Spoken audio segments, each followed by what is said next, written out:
Hi, my name is Jake. And I'm Steve, and we're here to talk to you today about anxiety and performance. The Journal of Sports Psychology and Action we found discussed the employment of relaxation and psyching-up techniques used in order to manage anxiety before performance. Let's begin with the definition of anxiety to further grasp the concept of the article. Anxiety is a negative emotion that is elicited following an appraisal of a situation or an event. And it can be broken down into two types of groups: Cognitive and somatic. Cognitive anxiety is the mental component of anxiety, referring to worries and concerns. Somatic anxiety is the physical component of anxiety, referring to the perception of the body's states, such as racing heart or butterflies in the stomach. Now that we have a better understanding on what anxiety actually is, we can discuss its relationship to performance. Anxiety has an adverse impact on attention patterns, which results in distraction and reducing working memory capacity. This results in athletes shifting their focus of relevant information relating to the task at hand to characteristics of worrying-related anxiety, as well as techniques an athlete can use in order to manage his or her anxiety. In a sport context, two factors during competition lead to perception of threat and thus to the state of anxiety. Firstly, the importance of the outcome, so namely obtaining extrinsic and intrinsic rewards. Extrinsic motivation is external and is driven to succeed from outside factors such as money, prizes, and status. Intrinsic motivation is internal and is driven by the need to succeed and being the best that you can be, or because you want to do it simply for the love of the sport or activity. The second is importance related to winning or losing.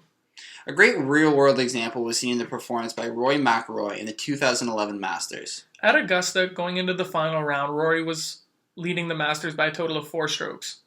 Rory's career scoring average is approximately 70 strokes per round, but during his performance at the Masters, he shot an 80, a monstering 10-stroke increase. As he made the turn to the back 9, Rory was currently 1 over par on the day.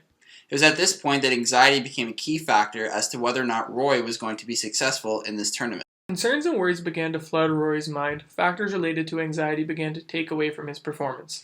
The idea of losing his chance at winning the Masters sent him into a spiraling effect which he could not recover from. The sport of golf is very different from that of other sports when it comes to arousal and anxiety, in relation to having ample amounts of time in between each shot. Because of this lengthy duration from shot to shot, golfers have time to overthink each shot or to allow other concerns to enter their mind, fundamentally limiting them to their fullest potential on the course. A few techniques Rory could have used to cope with his anxiety on the course included relaxation skills, self-talk, imagery, and cognitive restructuring. When Rory began to see a decrease in his performance and the onset of his anxiety, he could have imagined his next shot being a successful one, or talking to himself in order to gain that extra psychological edge.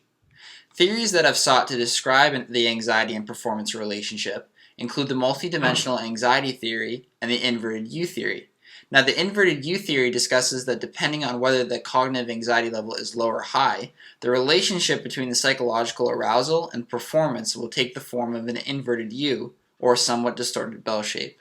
Which means that an athlete performs best with optimal amounts of anxiety. Too much or too little will result in a catastrophic drop in performance. When Rory was playing with optimal levels of anxiety and arousal, he was at the top of the inverted U, and thus playing a great game of golf. As Rory's anxiety began to increase or decrease during his performance, his position on the inverted U began to shift, and thus his game began to take a turn for the worst. Besides the ability of relaxation, athletes must also develop the technique of psyching up. Athletes who develop symptoms such as fatigue and lack of enthusiasm reveal that their energy level is not where it needs to be for optimal performance.